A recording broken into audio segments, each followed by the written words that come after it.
Good afternoon, Sir Steve and Sir Kevin.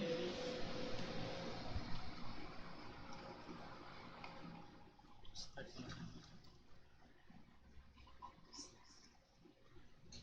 Hello, can you hear me? Yes, sir. Yes, I can hear you. My ears are a little bit clogged up. Sorry. Sorry, sir.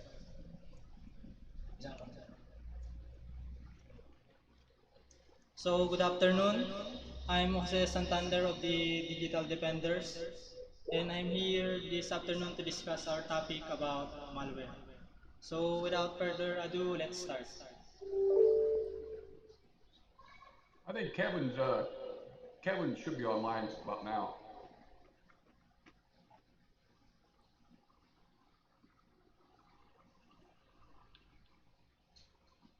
So, first, what is a malware?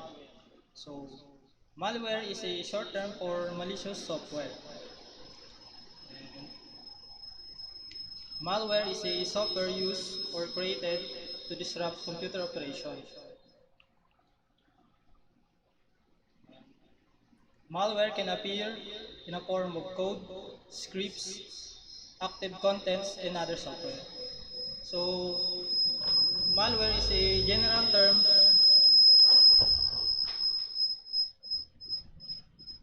used to refer to a variety of forms of hostile and intrusive and annoying software.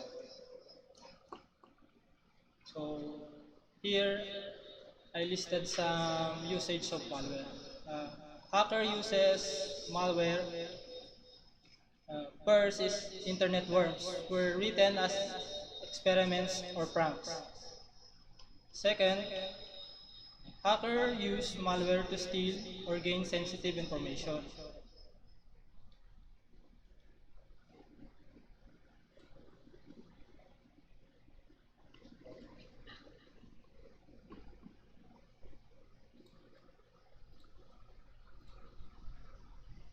Next is sometimes it's broadly used against government or corporate websites to interrupt their operations.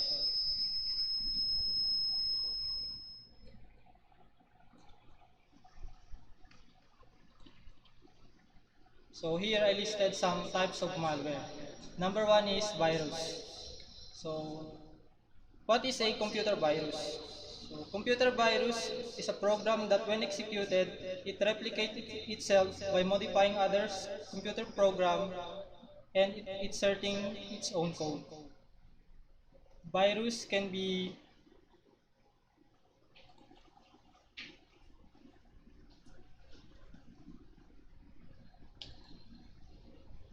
Virus can be destructive to our files. And lastly, all viruses are man-made. So here I listed some examples of viruses. So number one is Marcovirus. So what is Marcovirus? Marcovirus is a computer virus written in the same Marco language. It is used for software application including Microsoft Excel or MS Word. So what is Marco language? Marco language is a command language used to automate the sequence in the application. So when our computer is infected with the Marco virus, it affects the sequence operation of our computer. So next is boot virus. So boot virus is a type of virus that affects the boot sector of the disk. So what is a boot sector?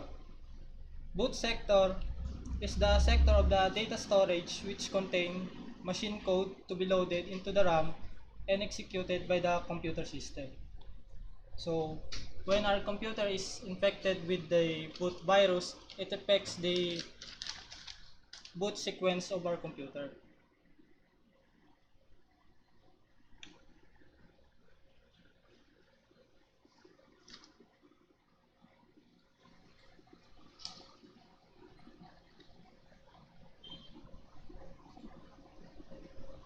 So next is logic bomb virus. So logic bomb virus is a piece of code intentionally inserted into a software that will set off malicious function when specific conditions are met. So for example, the hacker set the virus to be activated on a certain date, and when that date comes, the virus will be activated. So, logic bomb virus can corrupt, alter data, format a hard drive, and delete important files. So next is directory virus. So what is a directory virus? So directory virus is a malicious code that inserts into a cluster of mark allocated in the FAT, or FAT stands for file allocation table. This prevents it from being allocated in the future. So for example, a flash drive is infected of a directory virus. When you put files on the flash drive, it pop-ups that the flash drive is already full or the files cannot be transferred. So next is Trojan. So what is Trojan?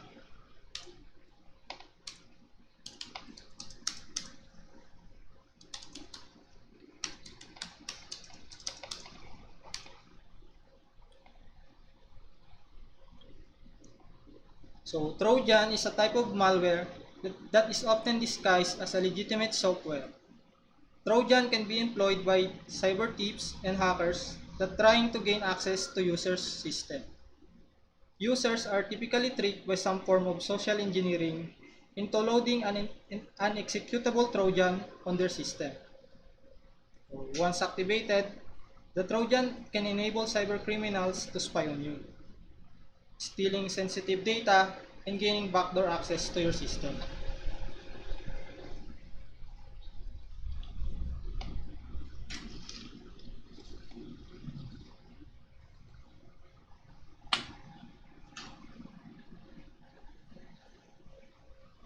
So here I listed some types of malware.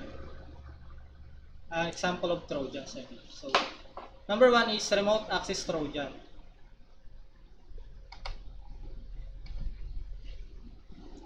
Remote access Trojan is a malware program that includes a backdoor for administrative control over the target computer. RATs are usually downloaded invisibly with a user-requested program, such as games, or sent as an email attachment. So, for example, you downloaded a pirated games or software, not knowing that the software is embedded with some remote access Trojan.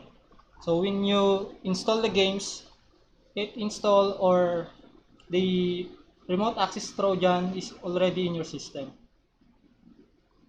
So next, backdoor Trojan. Backdoor Trojan gives malicious users remote control over the infected computer. They enable the author to do anything they wish on the infected computer, including sending, receiving, launching and deleting files, displaying data, and rebooting the computer. So, when your computer is infected with a backdoor Trojan, the hacker can access or take over your computer.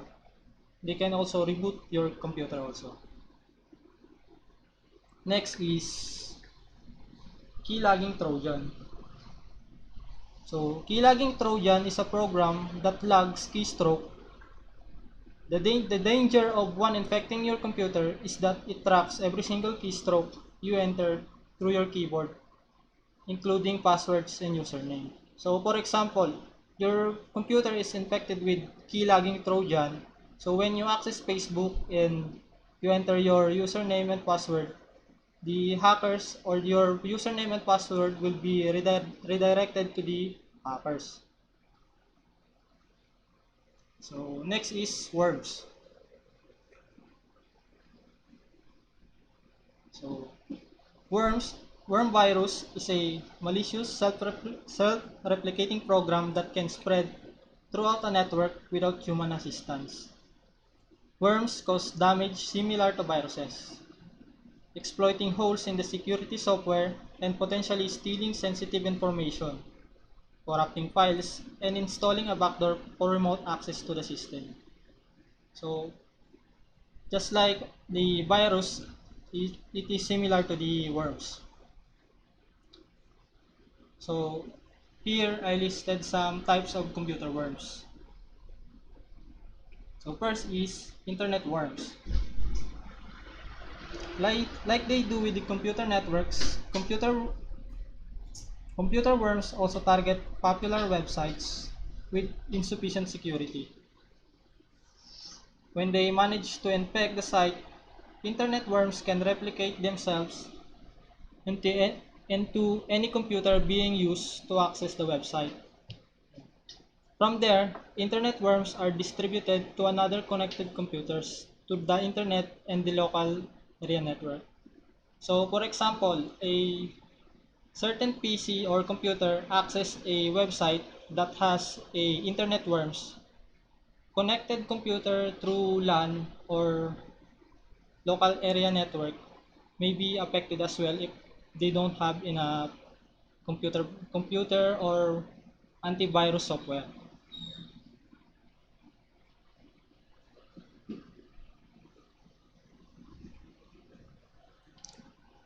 So next is email worms.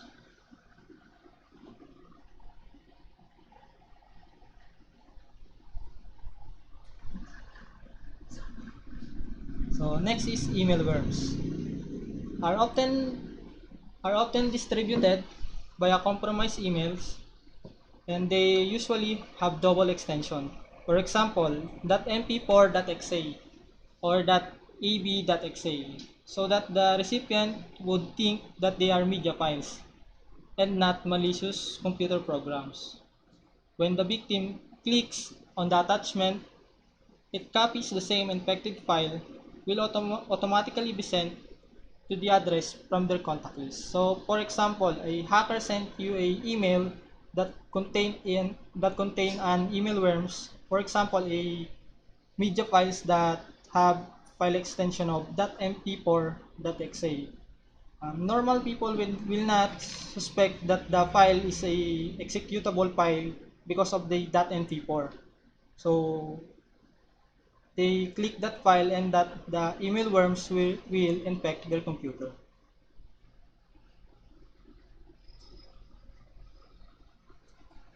So next is file sharing worms.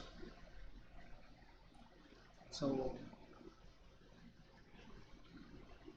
file transfer are still used by millions of people around the world.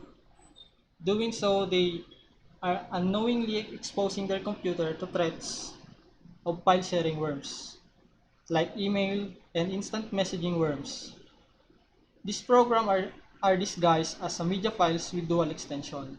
So, for example, uh, you plug in a flash drive to a computer that infected with file sharing and peer-to-peer viruses. So, when you plug that flash drive onto your computer might be infected as well.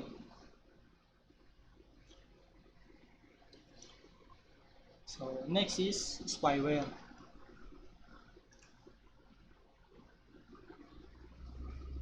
So, spyware is a type of malware that collects sensitive credential from a computer system without user's consent.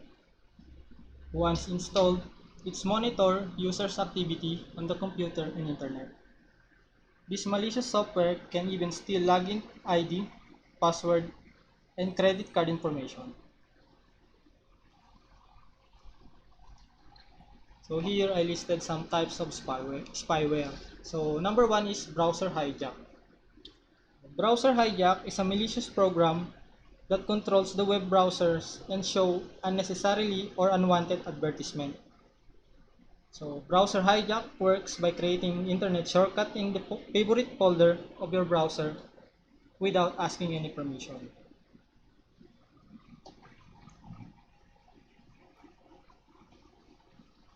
Next, dialers. So dialers is a software that cause huge financial harm to the victim by auto-dial 900 or dialing tons of calls without user's permission.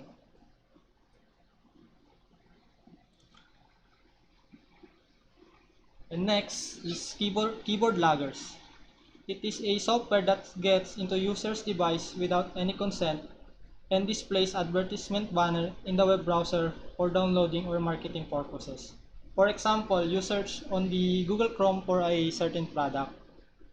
Then when you log in to your Facebook, sometimes it displays ads about the product that you searched recently.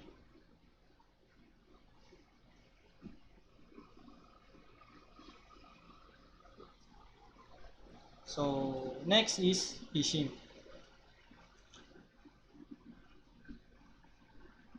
So phishing is a type of social engineering attack often used to steal users' data, including login credential and credit card numbers. It occurs when an attacker masquerades as a trusted entity and dupes a victim into opening an email, instant message, or text message.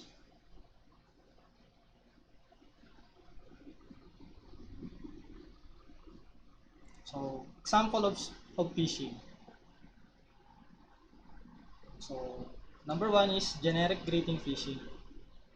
So, hacker sends email that might not be addressed especially to you. Instead, the email starts with a generic greeting such as dear sir or mom. So hackers want you to act quickly without thinking. It typically asks you to immediately click on a link or send account information.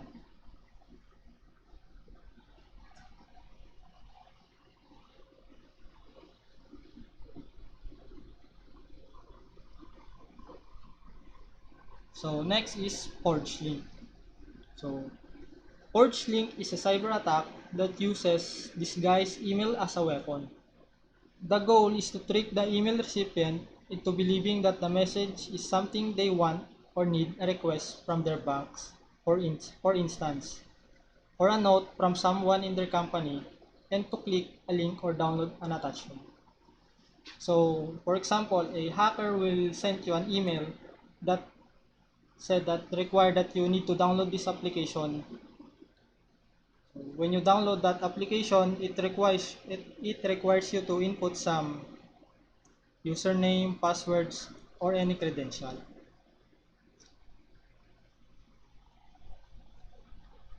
So next is smishing and bishing. So first is smishing. So also known as SMS phishing is a type of social engineering attack that uses text messages in order to deceive recipients. So for example of smishing, someone will text you about the lucky draw that you win and you need to input some data in order for you to process the prices. So next is phishing. Phishing is a type of criminal fraud that uses voice messages to obtain personal information or money from the victims.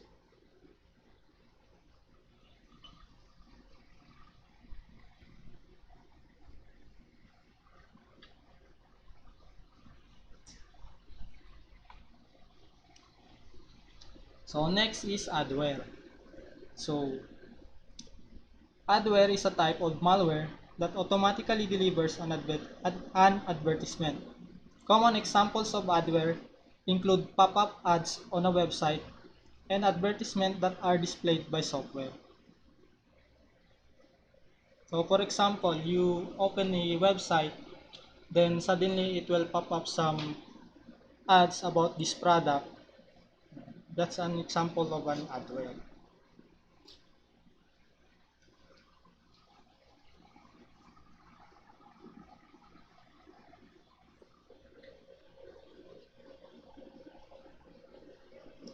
So next is ransomware. So ransomware is a form of malware that essentially holds a computer system captives while demanding a ransom.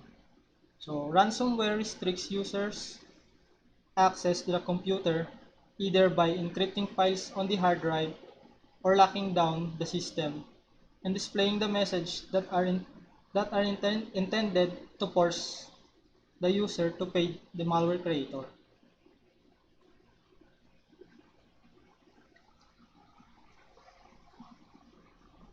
So here I listed some example of ransomware.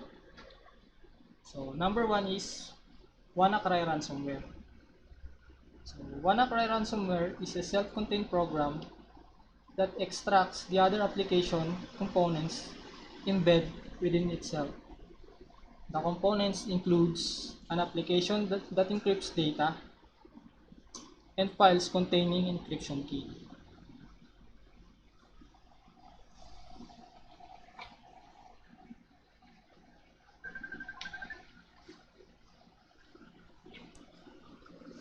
So next is Lucky ransomware. It was released in 2016 and it is delivered by email with an attached Microsoft Word document that contains malicious macros. When the users open the document, it appears to be full of garbage and includes the phrase enable macro if data encoding is incorrect. It is a social engineering technique that the phrase said that enable macro if data encoding is incorrect. If the users does enable macros, they save and run a binary file that downloads the actual encryption, which will encrypt all the files that match the particular extension.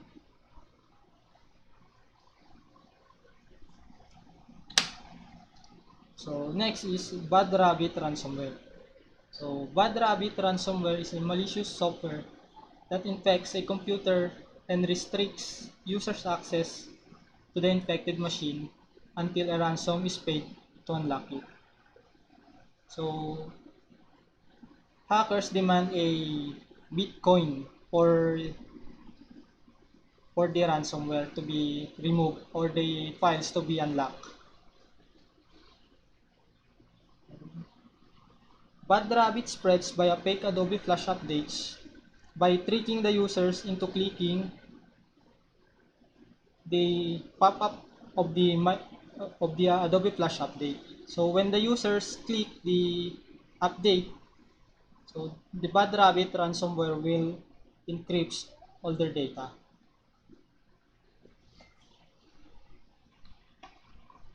So how malware spreads? So malware must be triggered or somehow executed. So social network. For example, a computer access a website or already infected with the virus and it's connected to a local area network or LAN. Other computers that connected to that computer might be affected as well. So next is pirated software. Downloading pirated software can contain malwares or any viruses that when you install that software, your, your computer might infected by a virus or malware.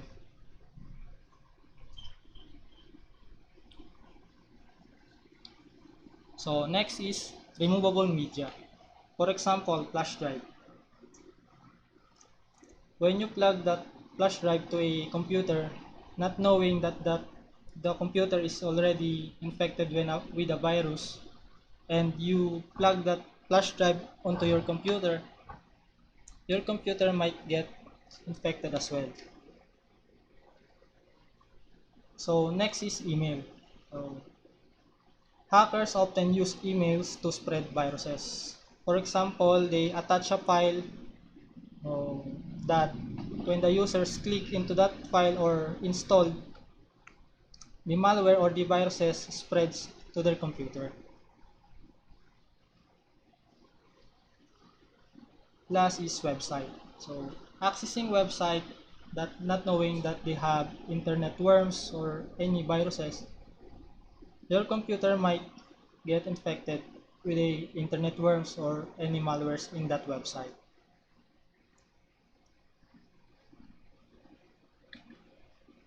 So damages that can malware do. So first is data loss.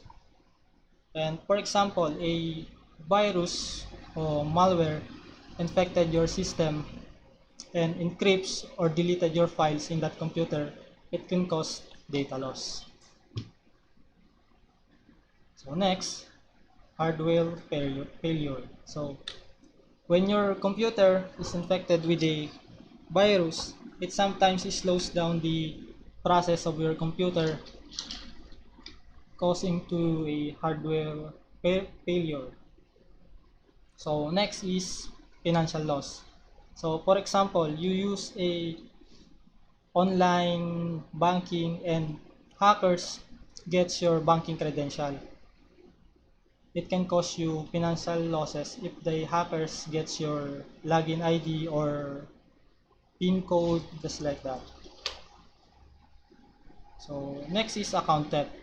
So for example, hackers gets the username and password of your Facebook. So, hackers can use that account to post some any malicious activity on your account.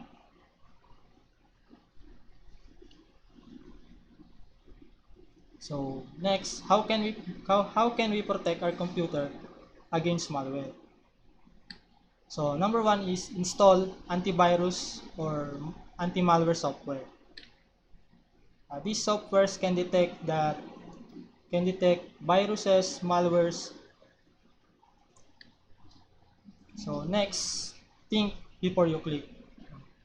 When somebody sent you an email that contains files or attachment, think before you click or install any attachment in that email. So next, use multiple strong password.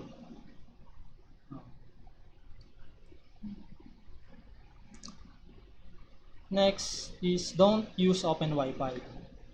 For example, hackers can get into that Wi-Fi and pretend that they are the Wi-Fi. So any internet traffic in that Wi-Fi can goes to the hacker.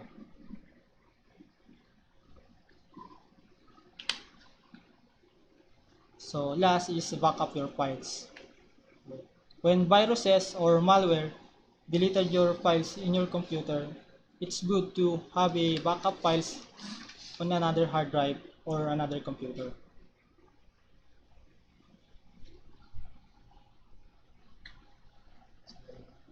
That's the last part of my slides, and thank you for listening.